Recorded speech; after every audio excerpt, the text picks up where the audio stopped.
how did you get hooked up with this particular gig? Oh, that's a great question. Thank you. I,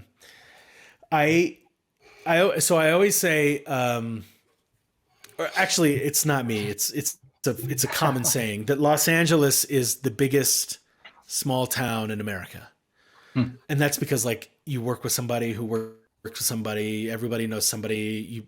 You end up kind of developing a reputation for yourselves, and that person recommends you to somebody else, and eventually like the 5 degrees of Kevin Bacon or whatever. Like everybody knows everybody Yeah. somehow, right?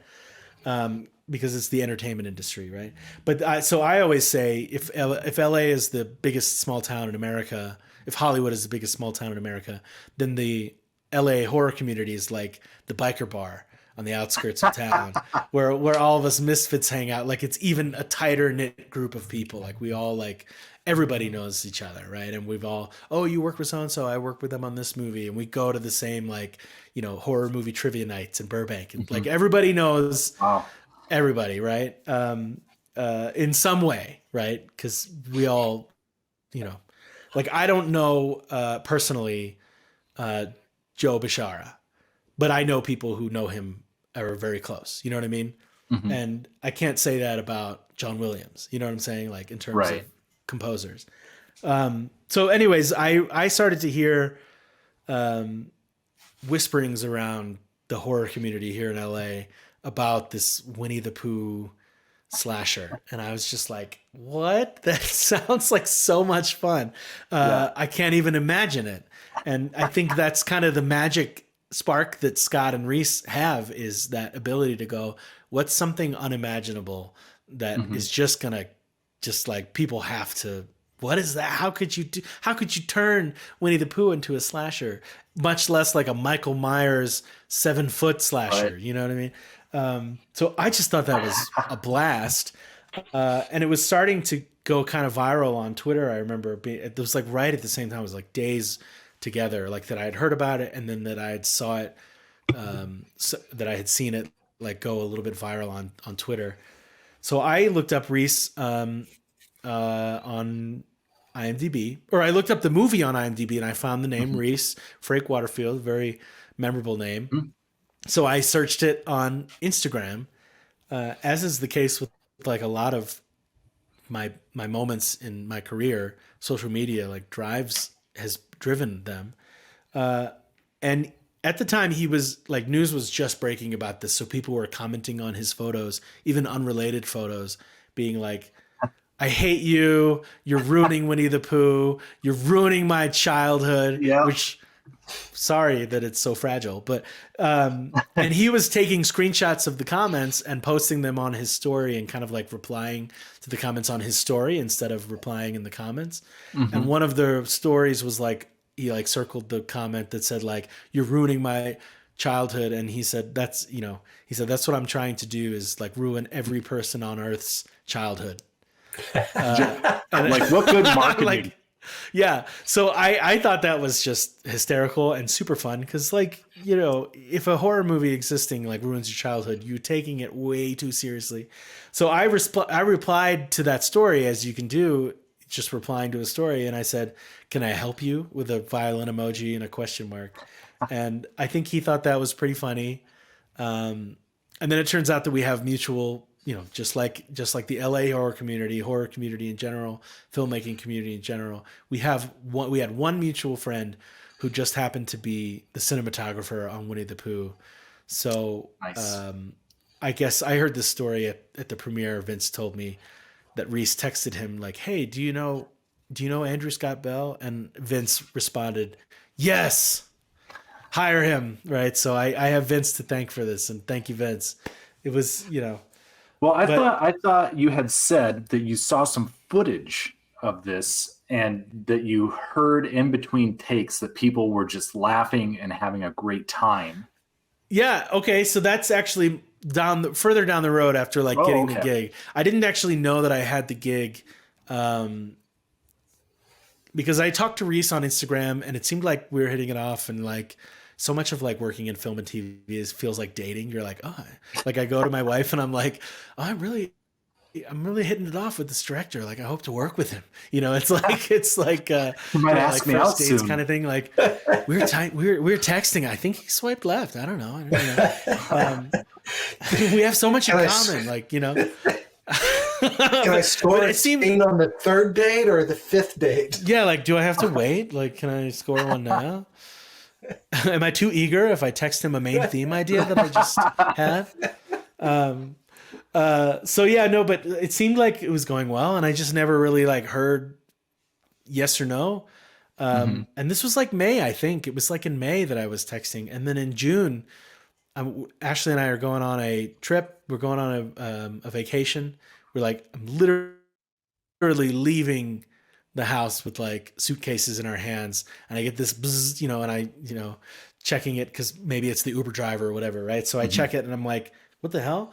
It's a WhatsApp notification for a group thread called Winnie the Pooh post production. That's how I found out I got the gig. It's Yeah, fantastic. I loved it. Um, accept. That's awesome.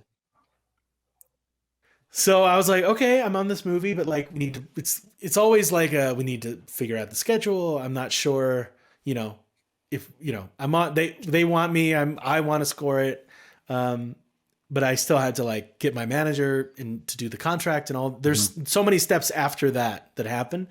And I was still kind of like, because at this time like Reese is getting hate mail and I'm just like, this thing, like, it's gonna blow up. It has Mhm. potential to blow up huge. And Mhm.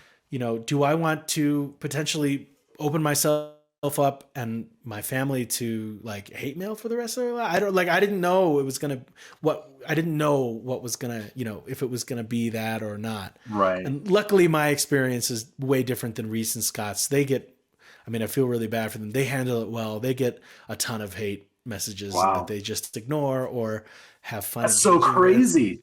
Just don't watch if it's gonna Just ruin your childhood. Just don't watch the movie. it's just a movie. I- Um, but anyways, so I was still thinking like, do I want to do this movie? And when I saw the rough cut, you know, that's when I really decided like I'm full on. I'm in. No questions. You know, even if I get hate mail for the rest of my life, it's going to be fun, because I watched that rough cut that was like had rough audio, so people were like laughing between takes, and it Mhm. just, to me, sometimes you have to make decisions based on like, you know, I just don't want to be too governed by like what it looks like for a career, or like, you know, Mhm. I want to be governed. I think if we make decisions based on joy and it's coming from an honest place of like, I think this movie, I think I'm going to have fun making, writing music for this movie. And I think therefore people are going to have fun watching it. Mhm. Even if some don't, most will, then it's the right decision. Right. Right. Um, there's some it was also like a micro budget movie. So it was like, do I want to do this essentially, uh, invest my time for a Mhm. micro music budget, right? But just the amount of fun that everyone was having on set was like a clear indicator to me that this was going to be fun and that I was Yeah. going to have fun doing it. Because I just think that artists and creatives and directors and actors and composers and everyone involved in filmmaking or theater or TV, any of these performing arts, when you're genuinely having fun, you are giving something to the audience that they can take and reciprocate and say like, you know, there's something about like Jurassic Park that I just know people had a fun time, even though they didn't Yeah. know, like Star Wars, they didn't know what it was going to be, but it seems like there was fun involved Yeah. in the design of of the star crafts. And like, you know, even if some days are stressful on set, or some days are certainly stressful in the audio post, in terms of like having to get something out so fast, but we were all at the core like having fun. And I always just want to seek those out, you know, and because Yeah. those are the things you remember in a career full of projects. You And it remember the fun makes it ones. stand out, and it's worth your time, and it's worth the Totally, memory. totally, totally. So, well, let's get into the actual score itself and the actual project itself. Um, in lieu of good and the bad, I want to ask you first, good. what is it in this project that you are most proud of in the score itself, that you kind of look on with pride, that those specific moments that you were just like, yes, that is exactly what I wanted, or That's a a really happy interesting. accident? Yeah, no, that's a really interesting question. I think I'm I think I'm most proud of some of the. Well, I think I'm most proud of like, like we were just talking about Star Wars. You know that magic in the first Star Wars, which is like, it's like the magic of limitations, where you don't have the huge budget for the green screen and all. They didn't have the practical effects to get the vision that George Lucas like wanted. Yeah. In that first, like, episode 4, which was later called episode 4 after, Yeah. but first, when it first came out, it was just Star Wars. It's called Star Wars. And he didn't have, the technology wasn't there, but then also like he had so much pushback from the studios. And I mean, I can't believe I'm comparing that experience to my experience. They're very similar. Yeah. No, but I think all I mean is like, similar to like Jaws, right? It's a similar situation on Jaws. Like, why does Jaws work so well? It's like the magic of limitation. They couldn't show the shark because the shark wasn't working. So they figured a way around it, right? And so what I think I'm most proud of in Pooh is that there wasn't, I mean, don't get me wrong, Pooh 2 would be great if there was a full orchestra. So that'll be awesome. But in the first one, like, I'll always be really proud of how I used my own performances, because it didn't have, I hired one soloist for the climax of the film, a violinist named Clay John. And he's a friend of mine. So I basically kind of paid him like, what I paid him a little bit more than he asked because we're pals, and he was offering like a really discounted rate, and I appreciated that, but I didn't want to pay I wanted anyways. So most of the score is me like playing the violin, playing the cello, playing the trumpets. There's a couple of clarinet solos that I performed, and then the choir. All of the choir stuff is me singing the parts. So I think like there's, even if we get an orchestra for Pooh 2, which we're still kind of figuring out how to make it happen, there will always be a magic to this first soundtrack that is like, it'll always sound like, very homegrown to me, because it's me in my studio, like layering myself, over and over again. Here's the choir.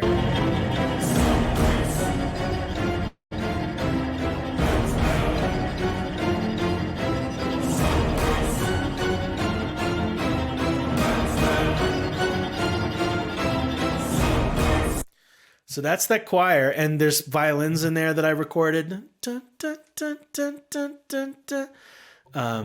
then here's the choir like by itself, so you can hear, because it sounds huge when it's with the rest of the orchestra, like by association. But it's really just me layering myself, I think like 18 times. I think the choir was 18 tracks.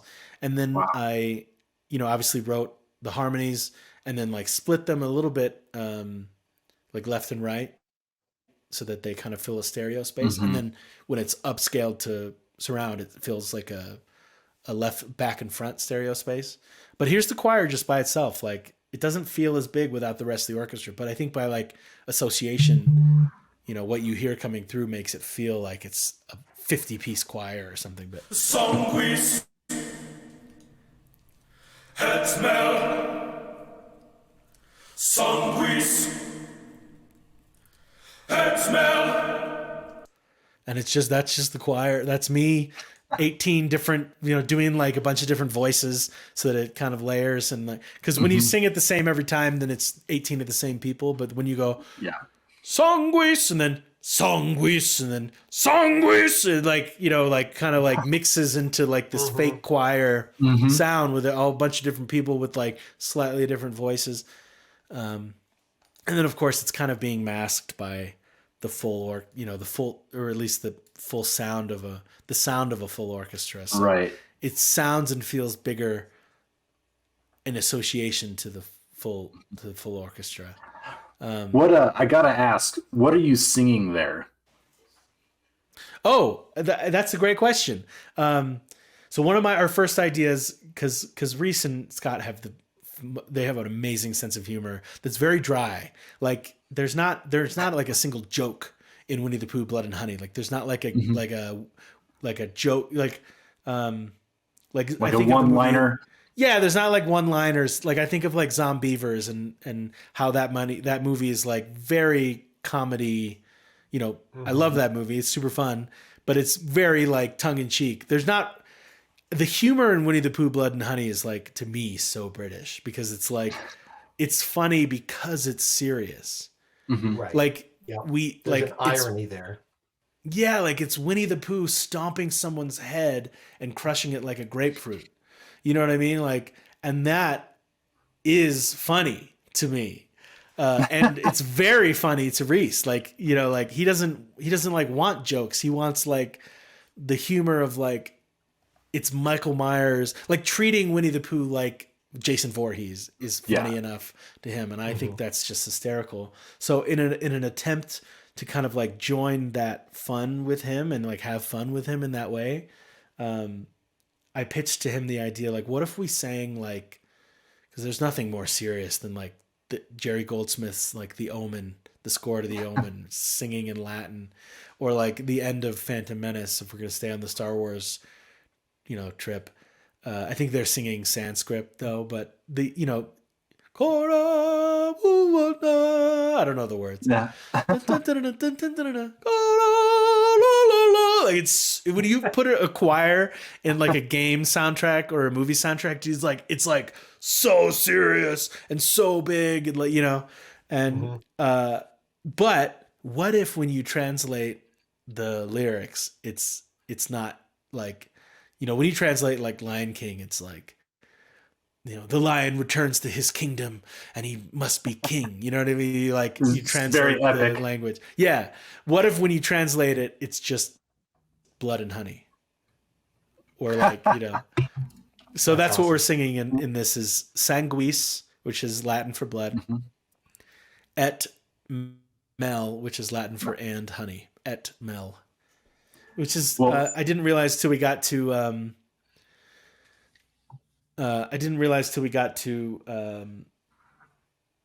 when we premiered in Mexico City for the big premiere event, that it's basically like, you know, so many, just like English, so many languages like get their roots and origins from Latin, and it's sangre y miel. So like, I think in Spanish they probably, it's so much the words blood and honey are so much closer to the Latin in Spanish, so it didn't.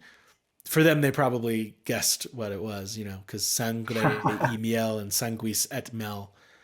But I thought it was like a super fun Easter egg of people like who are going to search the Latin translation. I want to take it even further. If we do a choir, I want to do like sentences like, it rubs the honey on its skin, or else it gets the hose again, or something. That's amazing. Well, I have to tell you that if you watch on Amazon with the subtitles on, it translates it as it doesn't translate the first part, translate the second part as that smell. Oh, that's fun. And then it says something something something something. Something. What it puts on the screen. I wonder if it's auto-generated or if that's somebody's poor job to like, and they were just like, I don't know, something. Yeah, they're saying something. That's words. You kind of answered this with the last one, but we were going to talk about with this project specifically, what was the most challenging part? What was some frustration that you overcame, or some new problem that arose that you found a creative musical way to solve? Like, you know, you've talked about a micro budget. You've talked about a shortened time frame. So many different things. Could you just talk us through maybe what was a challenge that was frustrating for you that you were able to overcome?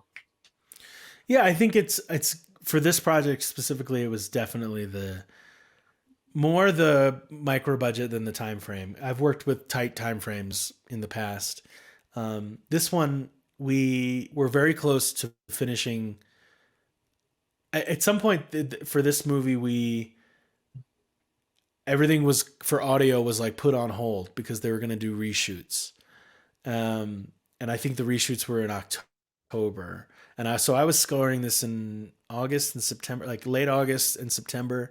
And then we got the word like halfway through September that was like, hey, we're going to do reshoots and like reshoot the ending and add new scenes. So put a pause on everything. And then we came back in, I guess, like end of November and December, and I rescored a couple, like very tweaked a couple scenes, like kind of chopped and music edited some scenes that had a fresh eyes with the new shot, with the new scenes later.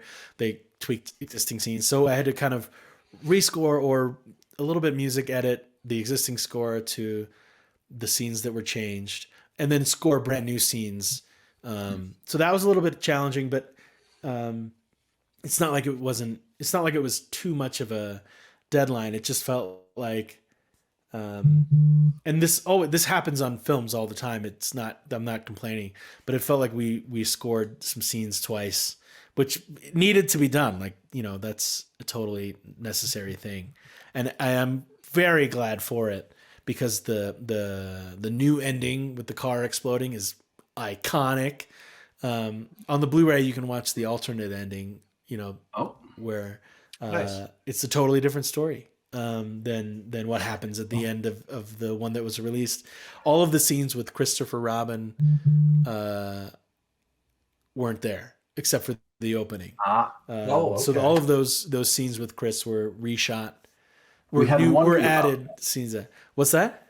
We were wondering about that, because in the sort of midpoint of the movie where they find Christopher Robin, they find I forget her name, but the woman that had been captured earlier in the morning, and she was giving all of the kind of the info dump of what's going on in the story, like Right. these mutant pig bear people, and I was Man like, bear pigs. yeah, man bear pigs. Why wasn't that given to Christopher Robin? I wonder if that was added in later or something. So there you go. Right. Yeah. So Charlene, the character Charlene, she was the one who gives the girls like the backstory. Yeah. And Christopher, if you haven't seen the movie yet, turn off this live stream or stop watching the YouTube, go watch it and come back. How's that? I'm going to spoil Spoilers. something, yeah. Spoilers. We normally do very well with that. We're like, we spoil everything on here. So Okay. I apologize to Christopher Wait. Robin. Oh, do you want me to spoil or not? Yeah. Yeah? Spoiler I don't know. We always come into this with the assumption that the people watching have Watched. Okay. watched these videos and they want to discuss something a little bit further about them. Okay. So in the initial cut, Winnie-the-Pooh and Piglet kill Christopher Robin, and like he's like the first kill. Mm. And then it's just the story about the girls at the cabin. And in the initial cut, Maria gets away at the end in the truck. So all of those are reshoots, like adding Christopher back in and making it so that when you see the Christopher in the animation being pulled away and then a body being thrown into the pit, that's a misdirect. That's actually his fiance's body that's thrown into the pit to be burned. The one that he was bringing to show them. And then so that when you see Christopher Robin chained up and that Winnie-the-Pooh is like savoring it and like torturing him and making it last longer, like it's really fucked. It's really messed up, but that's kind of like a reveal moment, like, oh, Christopher's alive. Yeah. Right? And I love that. I love that they reshot though. Those scenes are really great. The scene with Winnie-the-Pooh, like looking in the mirror and thinking back to his childhood with Christopher is like, they did a great job. It's super fun. It's fun to think about these. It adds more complexity to what is a simple, fun horror slasher. There's a little bit more depth there now between Christopher and Pooh. that they get to explore further. So I think it's a great. I loved the spoiler. I loved the ending that, because I love that they play with our expectation of tropes in this movie in such a fun way, where there's it's Maria. She's the final girl. Yeah. And it's not. It's a final guy. Because of course it has to be. It has to be Christopher Robin. It has to be. This is a franchise that, if it continues, has a final guy. Like Christopher Robin is the Sidney Prescott of this slasher story. Like it has to be a guy. It's not there's not a final girl. And I think we can tell that story now in a more, I think we're at a place in society where like we weren't for Nightmare on Elm Street 2, or was it 3? I can't remember which one had the 2. We're at a place now where I think we can have a final guy without, like that poor actor got like attacked at the time and kind of withdrew from all the backlash of being a final guy. And it's an odd thing. I think we're finally at a place where like, but also like Winnie-the-Pooh and Christopher Robin, like this story really lends itself to a final guy in a way that I think people will enjoy more. And it seems like, they're Christopher Robin's friends. He is the main character of this story. So it just makes sense that he would maybe be the person to maybe defeat them later, or at least have a wider entanglement with them. Right. Exactly. And I loved at the very end of the credits, when it said Winnie-the-Pooh will return. Yeah, I love that. It's kind of like an Avengers of like Ant-Man will return, or or James Bond. And so I think James Bond. I don't know. Don't quote me on this, but I think James Bond is the first series to do that. Like James Bond will return in GoldenEye or whatever. Right. Tomorrow Never Dies. They always do that because they had the books to go by, so they knew what movie they were making next. Like back in the 70s and stuff. That makes sense. Yeah. They had the original Fleming novels, so it was like James Bond will return in One Life to Live. So you're like, oh, they're doing that book next. So. Well, the music you created for this movie is absolutely awesome. It really slaps, as the kids would say. Thank you. If you're a nerd like me and you play D&D and you have soundtracks playing in the background, this is definitely a good soundtrack to put into your rotation because it drives, it's scary, it goes into the whimsical, it just moves all those different places. So if we can start opening this up to questions. We have a few people in the chat. If they have any questions, throw them up, and maybe just get you started with talking about one of the highlights of this composition of this score, the Beehive Lynn.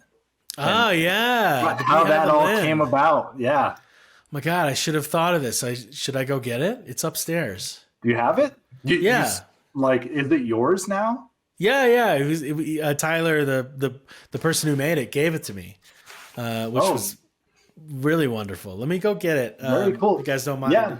We'll vamp. We can vamp for a little while. Yeah. Get your questions out there, audience. Get your questions. So normally we only go 45 minutes to an hour, but this is such a great opportunity to talk to Andrew and sort of get the scoop behind the scenes here and what's going on. And we really want to get into what scoring is like, how that process goes. So I think we're going to stay on a little bit longer. He told us that he has until 7 our time, his time. I think 7 his time because it's like 7 our time now. So I think we get like half an hour. Yep. So we still got a lot of show left. Thanks for watching if you're on the live, and thanks for watching if you're watching this in the future. And this is a great time to tell you, if you're watching on YouTube, please like this video, subscribe, leave a comment if you're not on the live chat, and if you're if you're listening on Spotify or Apple Music or anywhere that podcasts are, please leave us a rating and let us know that you're around. And the man is back with this awesome instrument. Let me get him front and center This is here. the beehive-a-lin. Let's see. That's so cool. It's so gnarly. Man, yeah, that's awesome. Yeah. So are there still bees in it, or have they all? No. gone to the wild? There's a behind the scenes footage. I guess it's like on the Blu-ray. You know, what do they call that? Behind the scenes bonus content. Yeah, bonus content. There's like a 25-minute documentary that I shot. Excuse me, and edited. When we went up to, my manager and I went up to San Francisco to pick it up to see. Is this the same one that's on your YouTube channel? Yes, it's on the YouTube. It's on my YouTube as well, I was going to say. But it's also a bonus content on the Blu-ray and DVD. Nice. So you can see the whole process of like, because we didn't know Tyler Thackeray, who goes on Instagram and it's mostly Instagram, I think. He goes by Violin Torture. He's kind of an experimental luthier who likes to like cut violins in half and see what they sound like and put Such a great name. Yeah, Violin Torture, because it just like automatically triggers like every violinist everywhere. I just hear the psycho strings going off. Yep. Yeah, no, I love because so like we were talking earlier, like the two sides of myself, like one is like classically trained and in orchestration and music theory and composition, and then the other is like buck the system, like let's break it down and like, you know what I mean, like and he has that same idea, which is just like, why can't I cut a violin in half? Like it's not sacred, you know. So we connect on that level, because it's like, why do I have to follow rules of orchestration? I don't, you know.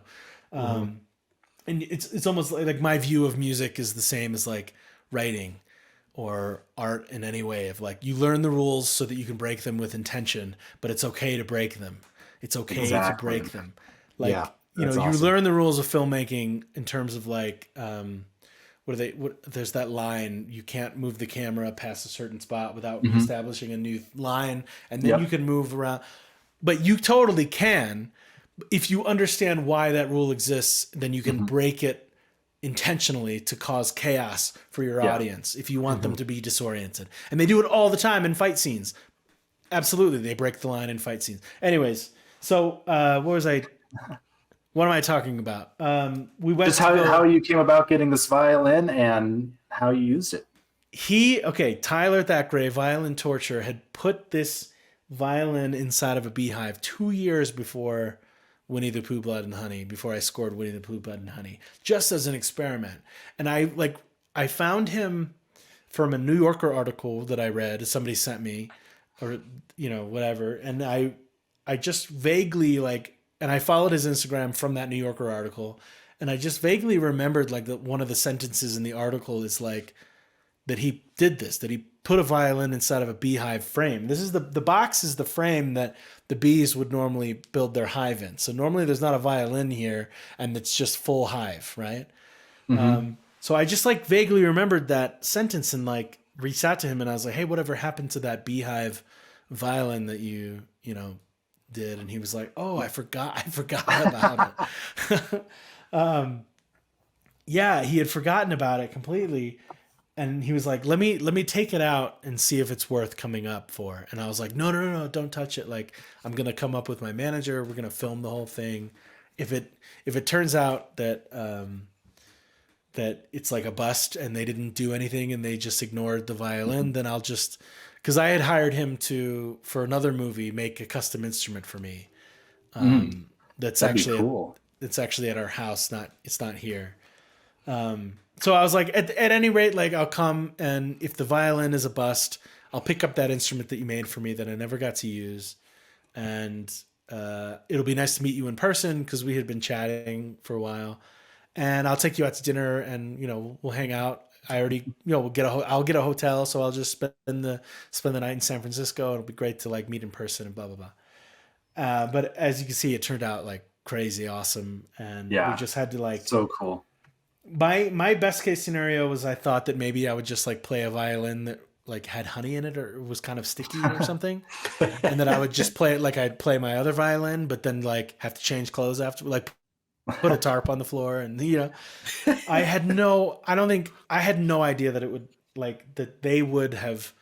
I thought maybe they would put their honeycomb inside the violin. I did not expect them to like put it on the outsides as well. Go all the way around. But bees just kind of like don't waste any space,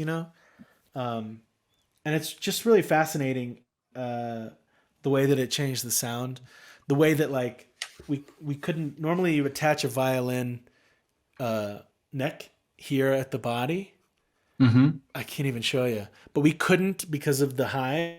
We couldn't attach the violin neck to the body, so we had to screw this block onto the frame. Wait, let's see. I can get closer. Screw this. I'm like turning my head trying to. Yeah. Yeah. I see the block. We had to screw the block onto the frame, and then epoxy the neck onto the block. You can see the gray epoxy there. So cool. I mean, so innovative. That makes it so that I can't bring. That was all Tyler. Tyler kind of was like, it was rubber banded on there, and he was like, when you get it home, and it like sets to the climate of your apartment, you need to epoxy the neck on before you put the strings on. So the strings were on, like when I picked it up from Tyler, the strings were on really loose.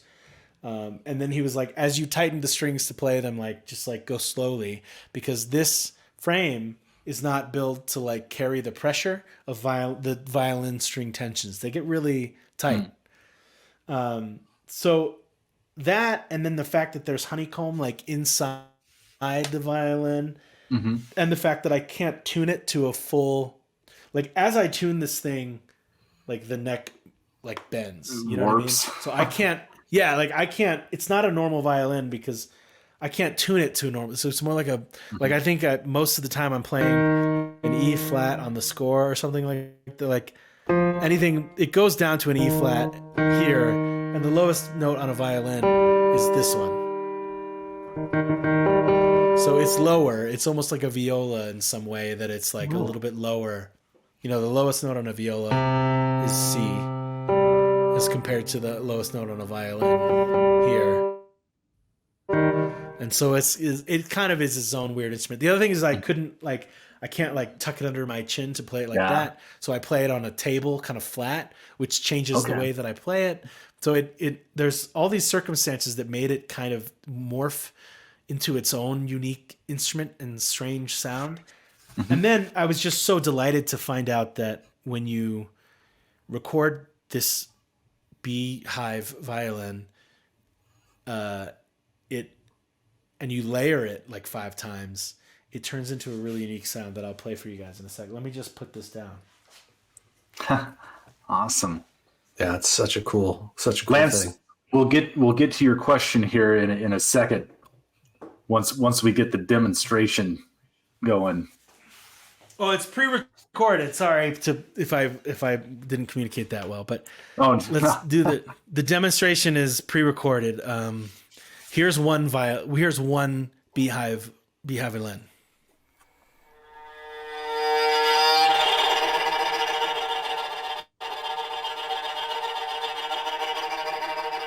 You hear that? Sounds kind of gritty. It has this like nasally quality that kind of creeps people out. It sounds very organic. It sounds like the like an old world instrument in some way. Maybe I'm getting this wrong, but like a zither, that might be wrong, but yeah, I know what you mean. Like a hurdy-gurdy. It's kind of like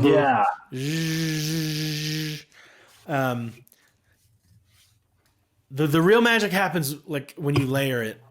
This is 5 different beehive violins, 1 centered, 2 panned slightly left and right, and then 2 more panned even more left and right. So.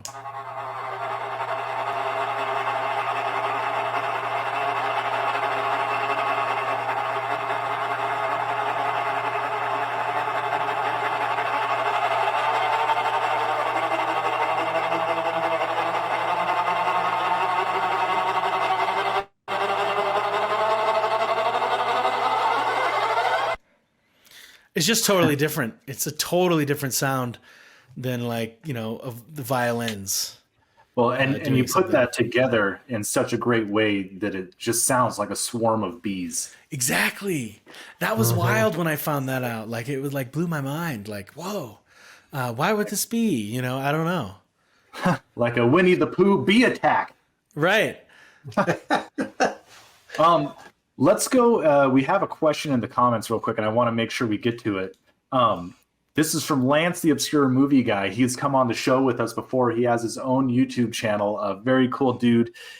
He asks, so did he approach this movie mentally the same way as he would if he knew he was doing a major Hollywood production? So does it matter to you if how big the movie is or how big the budget is on a movie? The way you From a like an emotional perspective and like a personal perspective, and in the writing of the music, no, it's no different to me. I regardless of once my manager and the production company or the producers, whoever it is, speaking with my manager and negotiating the contract, once they do that, I don't think about it again. Mm-hmm. In terms of writing, I just feel very strongly that I am very fortunate to get to do this for a living, and I never want to not give my best to any project even if it's a micro budget movie, or when I put in the same amount of effort, my best work, to this micro budget slasher that I did to the NBC show that I did for NBC. I put in 100% of myself to my best ability at that time in my career, or this time in my career, every time, no matter what. Because I think that I deserve it. I think that I owe it to, I think I owe it to my younger self and anyone else who, I feel very fortunate that I get to do this and get paid to do this. And that it's going seemingly well. So, like it seems to be going well for me, that I feel like I owe it to myself and anyone else really, like, who sees the movie. Like I couldn't imagine saying, well, oh, this is a micro budget, so I'm not going to put in as much effort. The only way that like the process changes between a big budget, like Hollywood movie, is that the big budget would afford me a team to hire, and like, musicians, like an orchestra. Like the only difference, is between Winnie-the-Pooh, Blood and Honey, and if I'm scoring Ant-Man 4, is that if I'm scoring Ant-Man 4, there's an orchestra, and then I need a whole team. I'm going to bring on an orchestrator and a score mixer and a copyist and, a music editor to take the recordings and tweet and edit the best takes together from the orchestra. There's a whole infrastructure around, those types of bigger, huge budget movies that even I've experienced sometimes on like, certain, like when I worked on Deathcember, the anthology, we hired an orchestra for the opening credits and the closing credits, and then the interstitial scenes between each segment. And so when I did that, it was like, okay, let's bring on like a skeleton crew of like an orchestrator, a score mixer, and a music editor. And so I was afforded that for that project that I didn't have for Winnie-the-Pooh. But the process of writing the music and the dedication and the amount of like heart I put into it doesn't change at all. But some of the process changes just in terms of like size and scope of budget and expectations, to be honest. And it just kind of comes down to resources. Yeah, I think the big difference between a micro budget horror movie for me is like resources and expectations. Like not only expectations from the audience in terms of like what they're expecting from a Marvel movie, if we're going to use that example, but expectations from the studio who's giving you that much money to score the movie. They want an orchestra. They want to know that it's in the hands of somebody who's like managing a team and has assistants and stuff. And I'm very fortunate now that I am finally kind of at a financially comfortable place where I can bring on an assistant. And so I'm starting to go into that world of like managing a team in a smaller, on a project to project basis. But I think in terms of just to answer his question, Lance's question, in terms of myself, there's no difference. I try to bring my best to everything as best I can when I do it. Awesome. Well, next question from the chat from Sherry Wilson, who happens to be my mother and an avid fan of orchestral and classical music. She asks you, how long did it take him to write this score? Thank you for the question, Mom. Thank you. Is it Sherry? Sherry, yeah. Sherry, thank you for the question, Sherry. It took me, I think it took me, I mean, this one was a tough one because like normally, like when I scored my Lifetime movie, Psycho Storm Chaser, it was like 5 weeks and it was like start to finish 5 weeks. This one, I think I did like, it was either 4 or 5 weeks. Like it was most of September and part of August. So it must have been like I was on it for 5 weeks. And then they told me to pause because they had reshoots and they did the reshoots. And then I came back in like the end of November with like a mid-December delivery. So it could very well have been like 8 weeks spread over 2 different chunks. But traditionally and normally like the number for a film score that it's like the average is 6 to 8 weeks. And there's outliers that have longer and there's outliers who have shorter. Like like I said, my Lifetime movie was 5 weeks. I've heard people say like they've worked for like a Hallmark movie or, some of these movies like that bang out a bunch of Christmas movies to get out as many Christmas movies. Those are like, you have 2 or 3 weeks or 4 weeks, so there's outliers that are shorter than the average of 6 to 8.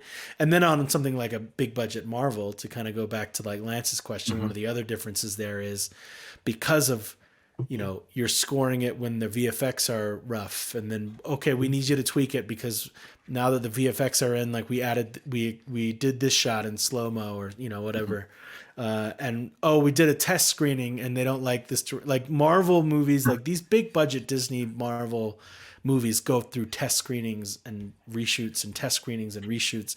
So a composer is on that movie for like a year, 6 months or to a year. Like it's a long, and obviously not working every day on it, but like they're on that for way more than the average of 6 to 8 weeks. But in general, like the answer is a composer historically and still today, like you can average around 6 to 8 weeks for a feature film writing to starting to delivery, which is kind of nuts. And we just kind of have to work fast.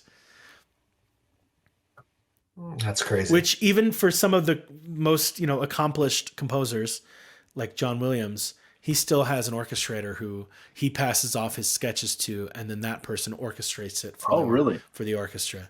And I've heard, because I know a friend of mine had worked for the orchestra or for John Williams' orchestrator as an assistant. John gives very detailed, it'll be a piano sketch, but he'll be like oboe and then French horn, and he'll like write what he wants the notes, to be. So he's orchestrating in his head, but just the time constraints. It's like, I can't write the music and orchestrate it and mix it in the 6 to 8 weeks, and record it and all that stuff.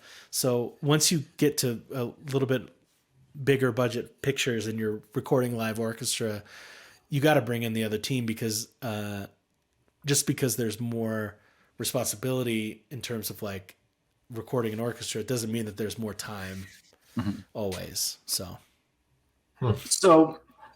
how do you get started with a score? Like what is step one? Do you see the footage first, or do you just get onto the project and start getting ideas of what you think it might sound like? Yeah, that's a great question. Sometimes if I'm on early enough, I'll get a script, maybe they haven't shot yet. That was the case with that Lifetime movie.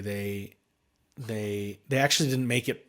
They made it independently and then sold it to Lifetime. So I had read the script and then I watched the table read and then I saw the rough cuts and then started scoring to what's called a locked picture, which sometimes changes. Sometimes you unlock it and re-edit or something. But for the most part, the audio sound designer and mixer and dialogue editor and the composer, like all these, and colorist, there's all these things that happen. There's pre-production, which is like planning and, you know, the shots and all there's so much that goes into pre-production. Then there's production itself, which is, sorry, I'm sure you guys know this. I'm just saying this for anyone who doesn't.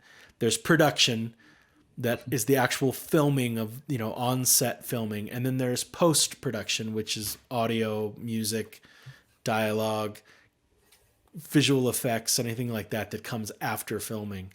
And so in order for all of us to do our job and not like lose our minds, we'd normally start working to what's called locked picture. Of course, if there's just a huge budget and you can afford to have people on for way more than 8 weeks or whatever the time frame is, then you can unlock picture to a test screening and bring the composer back to rescore. You know, that's budget, that's money.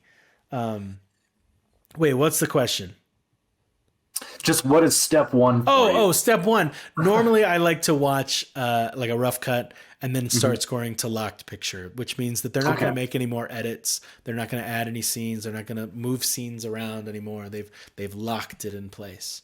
And the reason I like to write to picture and try not to write to scripts, like I've heard of other composers who like to get ideas from scripts. I like to get like general ideas from scripts, but I always feel like those change when I get to picture. Because I'm a very visual person, and like the way that the camera moves, the way that the set looks, the way that the actor is like sitting, like help inform where I need to bring the music and what the music needs to achieve and how I can best support the storytelling of this moment or this film in general. This Lifetime movie, the Lifetime movie that I scored a couple years ago, Psycho Storm Chaser, is a really great example of why I personally like to write to picture, because I read the script and it was a slasher movie. It's called Psycho Storm Chaser. So it's about like a weatherman kind of guy who has like a Discovery Channel show, like chasing tornadoes and hurricanes.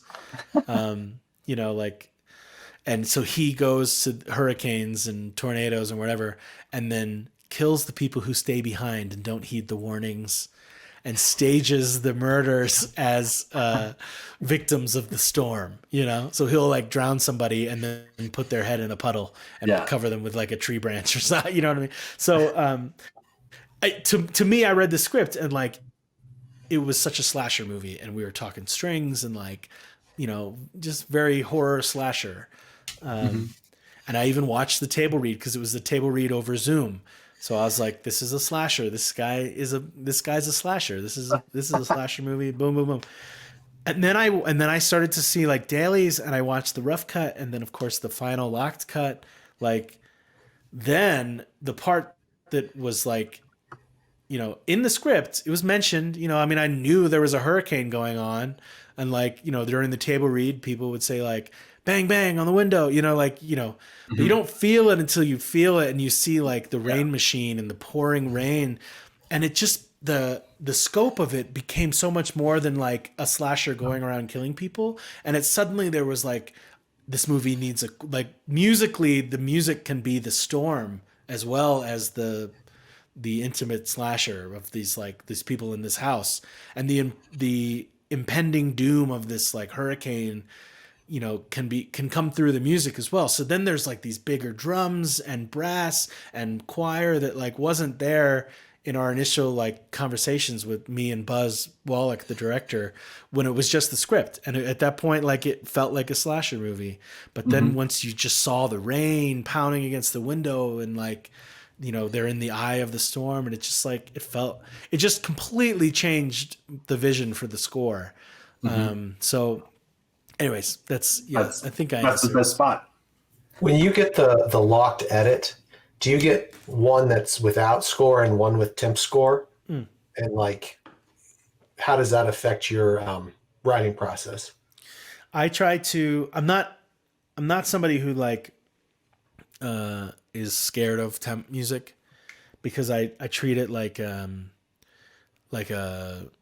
first form of communication, especially with like someone I haven't worked with before. Like this is a great way for us to start the conversation about music, like what works in this temp music and what doesn't. And I just approach temp music with like a lot of questions. I just ask, you know, when a director is like, oh, I really love the how the music is working in this scene. I just keep asking questions and just chisel down to like what it is exactly that they love so much about it. And then that like chiseling down further instead of just being like, okay, I'll write something similar, like chiseling it down further and finding out that like it's the big pulsing drum beat or something. Then you're free because you can write a big pulsing drum beat and be free to write anything else that doesn't sound like the temp music, as long as it has a pulsing drum beat, and that's all they're looking for, right? I mean, so I am not like someone who's like, don't show me the temp music, I don't want to hear it. But what I do normally do, just for my own sanity and like legal protection or whatever, is I like to give the director the choice how they wish to show me the movie for the first time. Do you want me to see it with a temp score or without a temp score? I let them decide. Most of the time, I think they share it with the temp score, because they want to get that kind of like temp cinema experience still that has like, maybe they like the temp music, and they want to start it as a conversation. So I never tell the director how to show me their movie. That's their movie. And I want them to, at this stage, they're feeling very vulnerable and they think it's good. They're not sure. We're not testing with Marvel. You know what I mean? So I want them to present to me how they feel their movie will present best to someone who's brand new. I mean, I have not been part of this movie. I'm like a new person on the stage. So normally that's temp music and with temp music, and I'll watch it once with temp music and like a bucket of popcorn. I always watch every movie as a viewer first. Just no notepads, nothing. I'm just going to watch this movie and laugh and have fun and, do my thing as put it on the projector and have a movie night.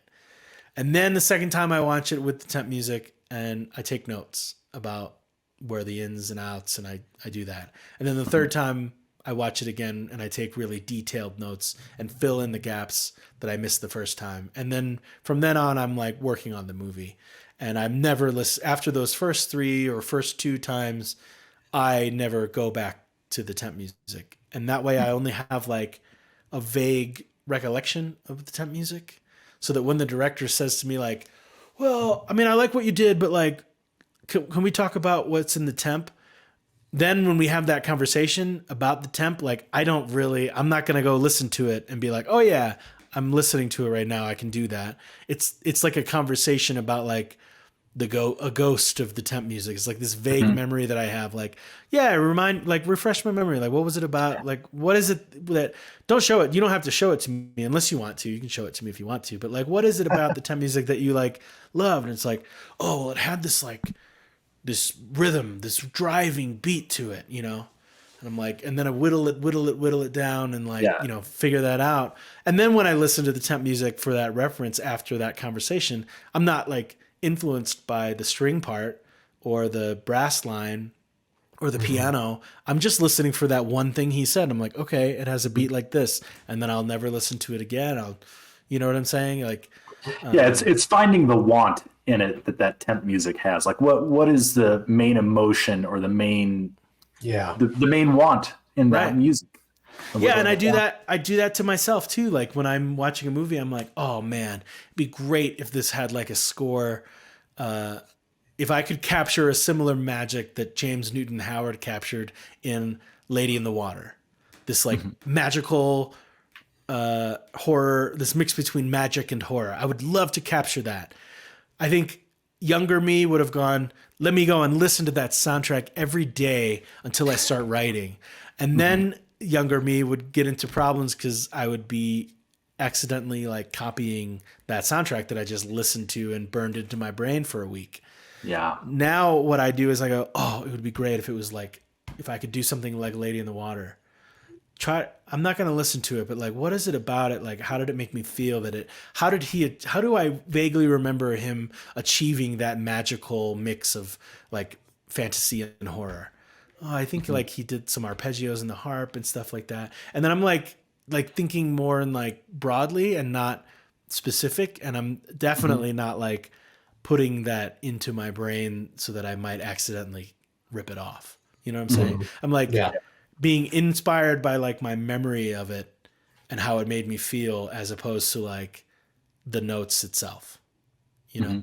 Yeah. That's Well, I have one more kind of two-parter question for you. We have another question from the chat. We're coming up on we are on the hour and a half mark, so I want to be Okay. very respectful of your time, because I so appreciate you being here and taking the time for this. Oh, it's been my pleasure. So my question is, if you were to start from zero, all you had was your skill, your knowledge, and the shirt on your back, and you wanted to be a film composer, where would you start? What would you start doing? What would you recommend to someone who wants to get into this? Okay, so give me that again. I have my shirt, my knowledge. What do I? Shirt, knowledge, skill, and that's it. Like what kind Shirt, of knowledge, equipment and are you skill. going to get? Who are you going to talk to? I think there's a really great book by Richard Belize, who wrote the music for the TV adaptation of It. Remember the one with Tim Curry? Tim Curry. Yep. Yeah. He's that composer. Tim Curry. Obviously a storied career. But before reading the book, I knew him, and before like diving into his filmography, I knew him from that. He wrote a book called The Emerging Film Composer, which is fantastic. It gives you some of it is like his experience, and it's definitely like an older, like some of the things when I first read it, it was very valuable because it puts you in the right frame mindset, like to approach this career without an ego. Like, so that's the most important thing in that book is like the mindset of being a craft person and not seeing yourself as an artist. There's a lot of art that we can bring to our craft, but we're still a craft person in the way that we're still being hired to help bring someone else's vision to life. In that, we can bring all of our own artistic expression, so long as it is to serve the film and to serve the director's vision for their film. The same way that like you hire somebody to build a bookshelf in your library, they're not going to come in and even if you asked for like mahogany, they're not going to be like, you're wrong. It needs to be birch wood. Why Right. you're going to say, okay, I can build. I'll build whatever you want. But they hired you for your artistic vision, so you get to follow all these parameters, like what wall to put it on and what wood they want and what finish maybe. But they hired you because they like the way that you carve the details, like flowers into this whatever. You follow the parameters. You're a craft person bringing their vision to life, but there's a reason they hired you, so you get to be artistic in those ways. I lost the thread. Oh, a shirt on my back and talent. I would say that book is fantastic. I don't think it's like super expensive. If anything, it gets you in the right mindset. And then the next thing I would do is, I'm assuming, I guess I don't have a computer. I just have a t-shirt. He said. Well, would you go get a computer? I think I would get a computer, and I mean, it starts to snowball because there's like a computer and a keyboard. When I say keyboard, I mean this. MIDI controller. It starts to snowball because you need speakers, headphones. It starts to snowball, Right. but like I think a computer that, for me, it's Logic Pro is the program that I use. But Logic Pro is exclusive to Macintosh, so I know that Macintoshes can be expensive, especially for someone who only owns a T-shirt. So, but to me, the value in Logic is that it comes with all these fantastic plugins like stock. It comes, you pay $200 once in your life, and you get free upgrades every time a new version comes out. You never have to pay again. For the latest, version 15 or whatever. And it comes with like, EQ, reverbs that I still use to this day, compressors that I still use, even some of the instruments that it comes with. I've obviously invested in like new sample instruments like strings and all this, there's tons of companies out now that are building these tools for us, film composers. But Logic has a lot of that. That's kind of fairly passable. You can start to like learn orchestration and stuff by writing with the instruments that come free in Logic, like amp simulators, drum simulation. To me, it's the one that makes the most sense financially. It unfortunately is coupled with a big investment in like a Mac computer, but you can buy a used one. But if you don't have a Mac, it's dumb to buy a different laptop. But there's other ones too. But yeah, I think that's where you start to me is getting familiar with what's called a digital audio workstation, a DAW. And for me, that one is Logic. There's Cubase, there's Digital Performer, there's Pro Tools. There's a free one called Reaper that people use. Okay. But yeah, I would just start recording. I'd just start creating. That's what I do. Awesome. And on the flip side of that, if you were a person interested in creating film, but you had no musical ability and you needed to find someone to score your film or your short film, where should a person start looking? Should they start beating the bushes and asking their friends in a band, or? Yeah, there's no wrong way to look. I think asking your friends in a band is a good way to go. But I also think, the friends in a band,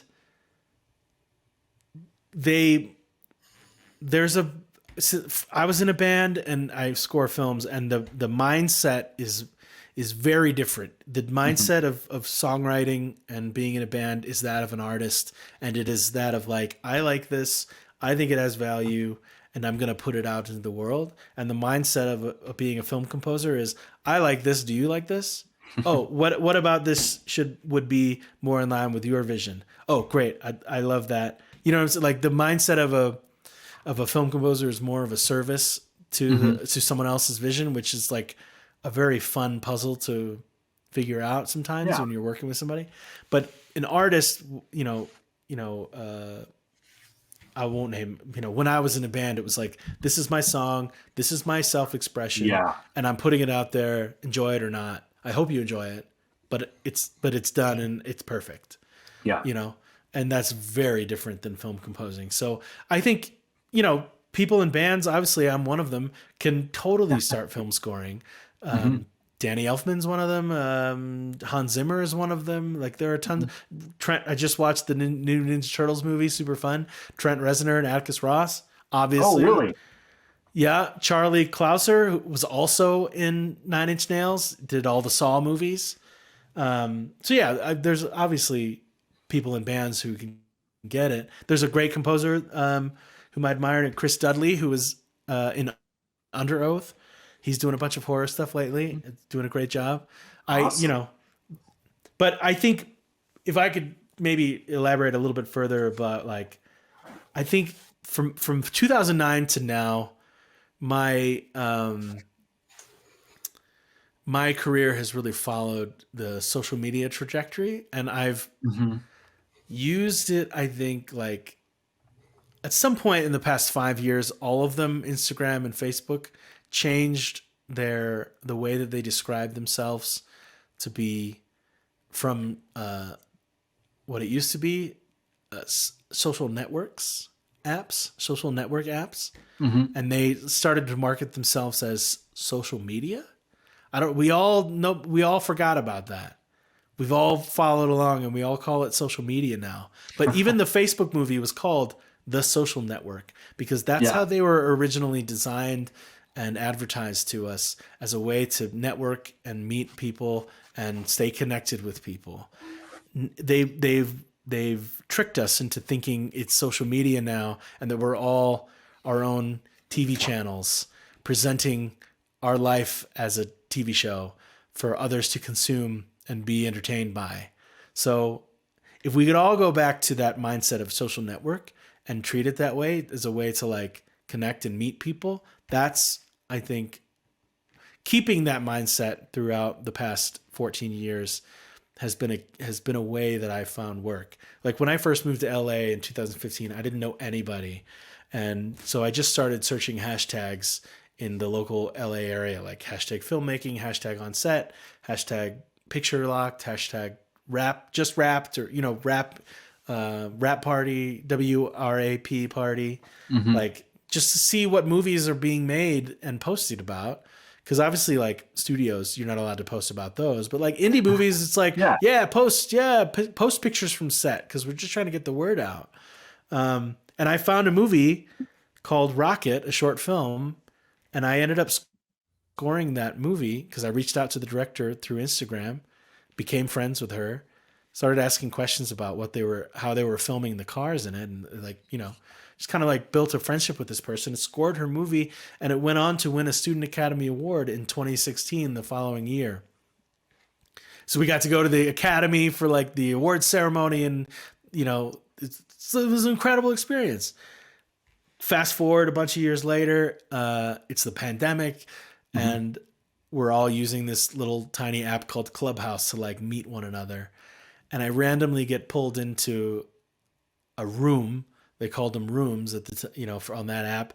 And I meet Ava DuVernay, award-winning filmmaker Ava DuVernay. A week later, she's hired me for her NBC show. Fast forward another couple of years, and we talked about meeting Reese and connecting with him on Instagram first, and talking, finding him and messaging him and connecting with him via DMs.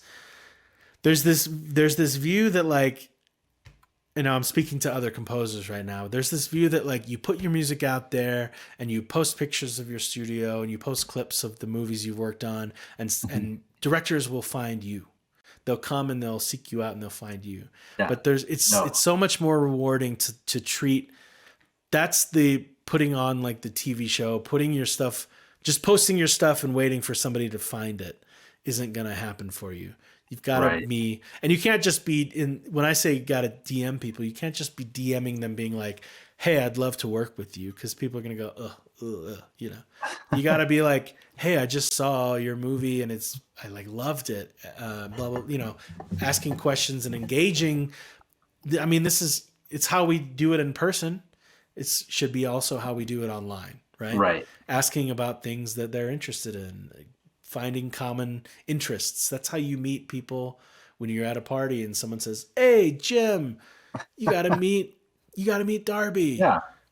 And then you start to talk about things that you're both maybe interested in, and you find out that they're really interested in cryptids like Sasquatch and stuff. And so, but I'm not interested in that, but I might be like, oh, that sounds interesting. Tell me more about, something that excites you. And I don't know. I'm definitely rambling now, but I think your first question was like, the question that started this ramble was a director. How should they find a composer? And I think it can work inversely.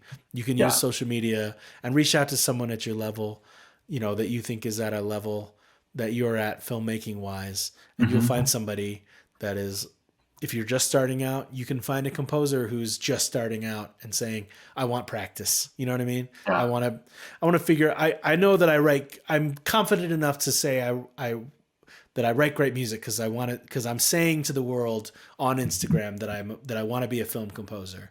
But I also, like in 2009, when the person reached out to me on MySpace, I'm confident enough that I write great music, but I would love to practice writing it to your movie.